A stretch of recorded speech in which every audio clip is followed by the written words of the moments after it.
এই দেখো দেখো, মনে হয় নদীর ধারে কোনো একটা মেয়ের দেহ পড়ে আছে। একবার কাছে গিয়ে দেখে আসি। না না, এসব বাজে ঝামেলায় জড়ানোর কোনো দরকার নেই। কে না কে নদীর পাড়ে পড়ে আছে, তারপর আবার বাজে ঝামেলায় পড়ে যাবো আমরা। আচ্ছা, তুমি কি সত্যি পুরুষ মানুষ?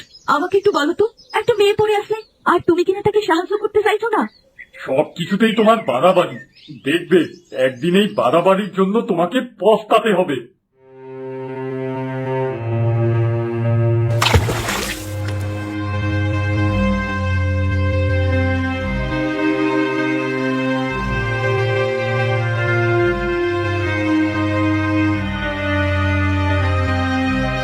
দেখো দেখো, মেয়েটা এখনো বেঁচে আছে।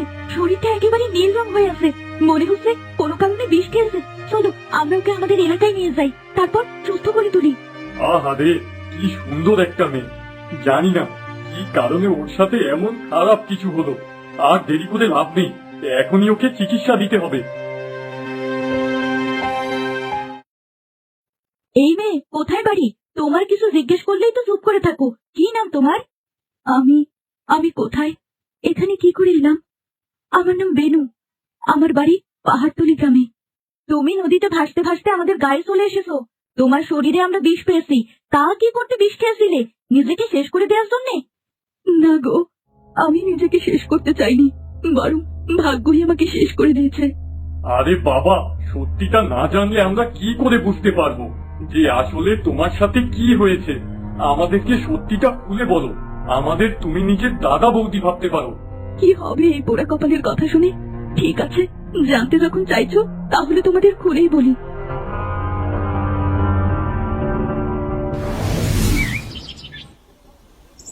বেনু, ও বেনু, কোথায় গেলে তুমি?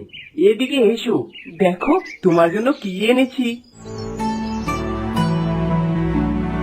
আজ এত সকাল সকাল বাড়ি ফিরলে?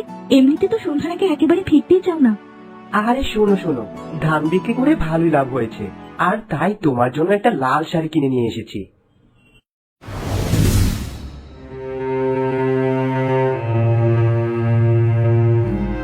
আরে দাদা, শাড়িটা তো খুব সুন্দর। এই শাড়িটাতে আমাকে দারুণ বানাবে। খবরদার বলছি, শাড়িটা তোর ভাবিকে দিয়ে দে। এই শাড়িটা তোর ভাবির জন্য এনেছি। আমি এখনই মাকে বলছি। মা, ও মা, কোথায় গেলে? দেখো তোমার ছেলের কাণ্ড দেখো।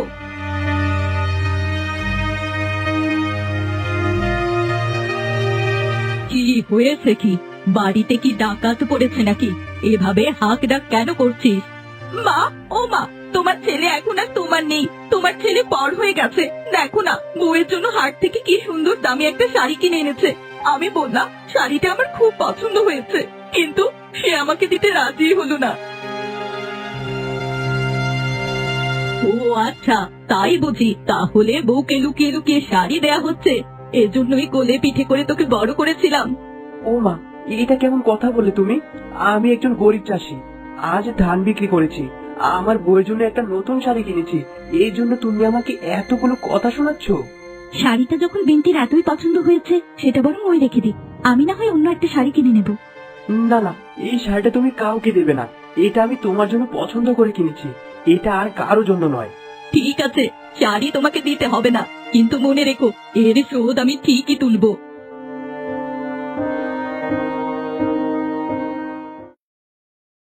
আমি জানি ওরা তোমার সাথে খুব খারাপ ব্যবহার করে, কিন্তু আমি কি করব বলো? কিভাবে আমি শাশুড়ি মায়ের মন জয় করতে পারবো? আর কয়েকটা দিন ধৈর্য ধরো, আশা করি সবকিছু ঠিক হয়ে যাবে। আগামীকাল সকালে বাজারে যাব, আসার সময় তোমার জন্য ইলিশ মাছ কিনে আনবো। তুমি তো সর্ষে ইলিশ খুব ভালোবাসো। সত্যি তুমি আমার জন্য ইলিশ মাছ কিনে আনবে? হ্যাঁ গো, আমি তোমার জন্য বড় একটা ইলিশ মাছ কিনে আনবো। জানি তুমি গরিব চাষির বউ, কিন্তু তোমারও তো মাঝে মাঝে একটু ভালো মতো খেতে ইচ্ছে করতেই পারে। কাল ভালো করে সর্ষে ইলিশ করবো। কতদিন হয়ে গেল ইলিশ মাছ খাই না।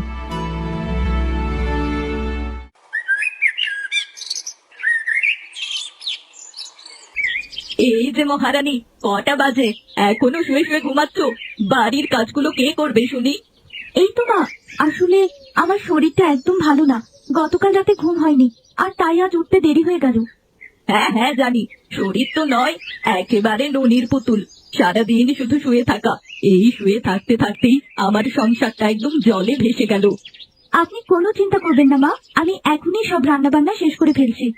শোনো বেনু, তোমাকে স্পষ্ট করে বলে দিচ্ছি, আমার সংসারে এসব চলবে না। আদিক খেতা দেখলে গা একেবারে চলে যায়।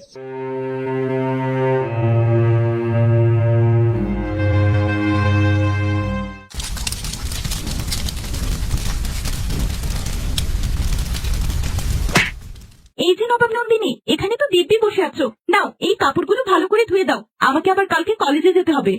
আমি রান্না করছি বিন্তি, এক হাতে কটা কাজ করব।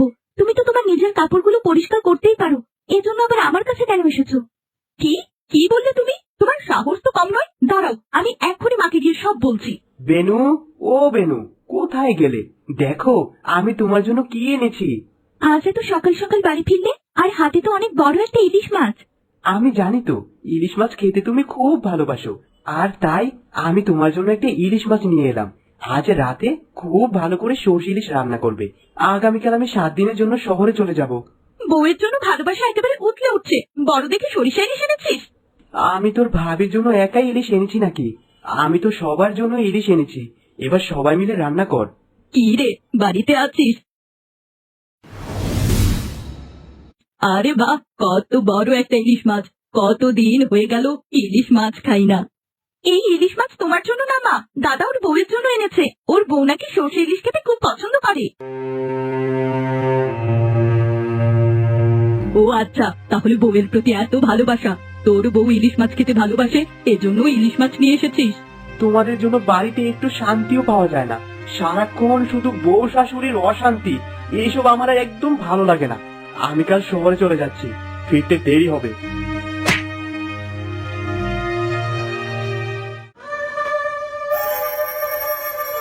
একবার ভেবে দেখেছো মা, ছোট লোকের ঘরের মেয়ের কত বড় সাহস, আমাদের বাড়িতে এসে নাকি সর্ষে ইলিশ খাবে। ওর সর্ষে ইলিশ খাওয়া আমি বের করছি, দাঁড়া। এমন অবস্থা করব যে সারা জীবন মনে রাখবে। কি করবে মা, কিছু ভেবেছো? এই মেয়েটাকে আমি আর সহ্যই করতে পারছি না। ও যেন বাড়ি থেকে বের হয়ে যায়, তার একটা ব্যবস্থা করো।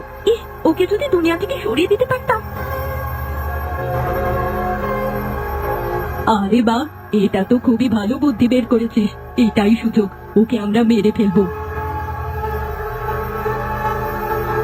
কিন্তু কি করে মারবে মা?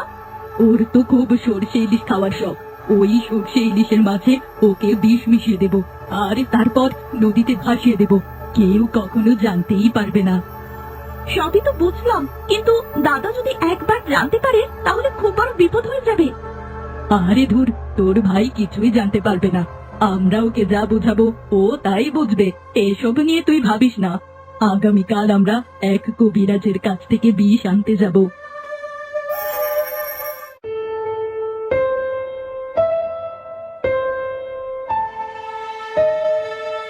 কিরে, মা আর মেয়ে মিলে এত সকাল সকাল আমার বাড়িতে?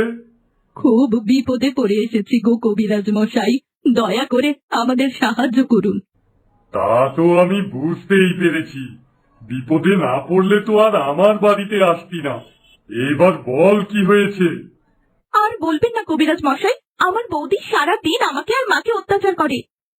আচ্ছা, তা না হয় বুঝলাম, কিন্তু তোর বৌদিকে তো আর আমি কিছু বোঝাতে পারবো না। দয়া করে আপনি এমন কিছু একটা দিন, যাতে আমরা ওকে দুনিয়া থেকে সরিয়ে দিতে পারি। কি বলছিস? নিজের পুত্রবধূকে শেষ পর্যন্ত হত্যা করবি? আর কি বলবো কবিরাজ মশাই, এছাড়া তো আর কোনো উপায় নেই। আপনি আমাদের বিষ দিন, বিনিময়ে আমি আপনাকে অনেকগুলো টাকা দেব। না না, আমি বলছি টাকা যখন দিবি, তবে আমার বিষ বিক্রি করতে আর কোনো আপত্তি নেই। এটা খুব শক্তিশালী সাপের বিষ, তাই এটা খাইয়ে দিলেই তোর পুত্রবধূ একেবারে মারা যাবে।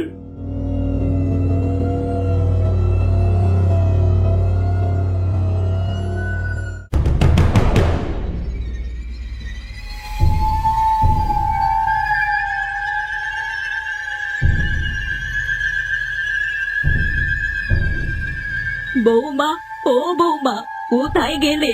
এই দেখো, আমি তোমার জন্য একেবারে ভাত বেড়ে নিয়ে এসেছি।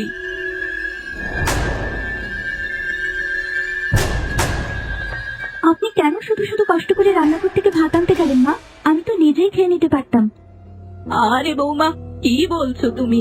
আমার একমাত্র পুত্রবধূ তুমি, তোমাকে আমি একদিন ভাত খাওয়াবো, তা নিয়ে এত কথা কিসের? বৌদি, মায়ের শখ হয়েছে, তুমি তাড়াতাড়ি খেয়ে নাও। মা তোমার পছন্দের সর্ষে ইলিশ নিয়ে এসেছে, খাও খাও, তাড়াতাড়ি খেয়ে নাও।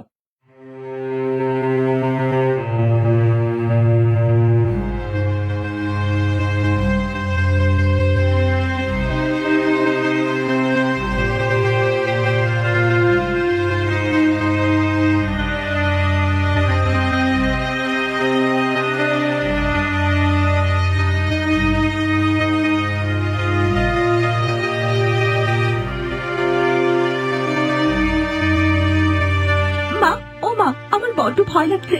যদি দাদা জানতে পারে তাহলে কিন্তু আমাদের আর শেষ নেই। আরে বাবা, যা করার তা তো করেই ফেলেছি, এবার ওকে ধাক্কা দিয়ে নদীর পানিতে ফেলে দে, আমাদের জীবনের সব কাঁটা দূর হয়ে যাক। এখনই এই কাজটা শেষ করতে হবে, ভোরের আলো ফুটতে আর বেশি দেরি নেই।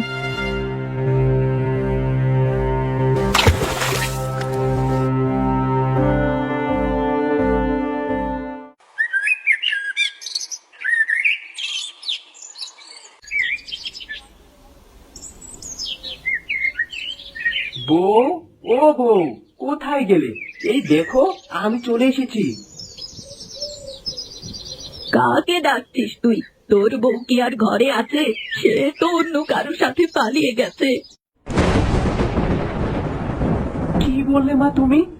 আমি তো তোমার কথা কিছুই বুঝতে পারছি না। ও বেনু, বাইরে বের হো জলদি। সে জানিয়েছে সে আর বাড়ি ফিরবে না। আগেই বলেছিলাম এমন অলক্ষী মেয়েকে ঘরের বউ করে আনিস না।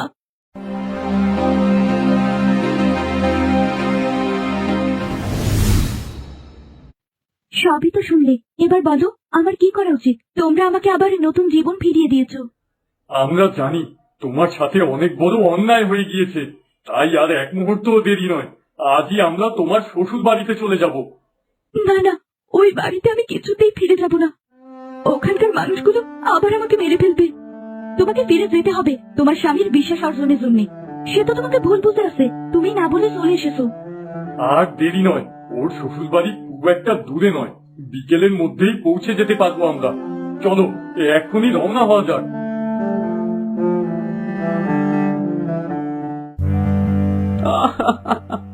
ও বেনু, আমাকে রেখে তুমি কার সাথে চলে গেলে? আমি তো তোমাকে অনেক ভালোবাসি। এই যে সারাদিন বসে বসে শুধু বউয়ের জন্য কান্নাকাটি করলে সংসার কি করে চলবে? যা, বাইরে যা, কাজ কর্ম কিছু একটা কর। আমি আর বাইরে যেতে চাই না। এই জীবন রেখে আমার আর কি হবে বলো? আমার তো সবকিছু হারিয়ে গেছে। আপনার কিছুই শেষ হয়নি। এতদিন আপনি একটা মিথ্যা ধরে বেঁচেছিলেন। আপনার স্ত্রী কারো সাথেই যায়নি, এই দেখুন। কে আপনি? এখানে কি চাই? আর আমার স্ত্রী কোথায়? দেখুন, আমার সাথে করে কাকে নিয়ে এসেছি। বেনু, ও বেনু, সামনে এসো, তোমার স্বামী তোমার জন্য অপেক্ষা করছে।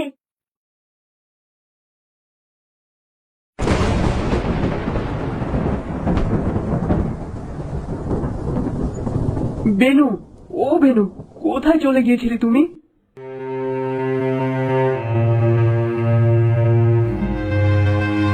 মা, ছি ছি, একটা মেয়ে হয়ে তুমি আরেকটা মেয়ের এত বড় ক্ষতি কি করে করলে?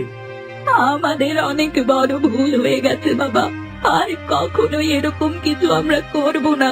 তুই তুই আমাদের শেষবারের মতো ক্ষমা করে দে। তোমাদের মতো পাপী লোকদের সাথে আমি আর এক বাড়িতে এক মুহূর্ত থাকবো না। এখনই আমি শহরে চলে যাচ্ছি।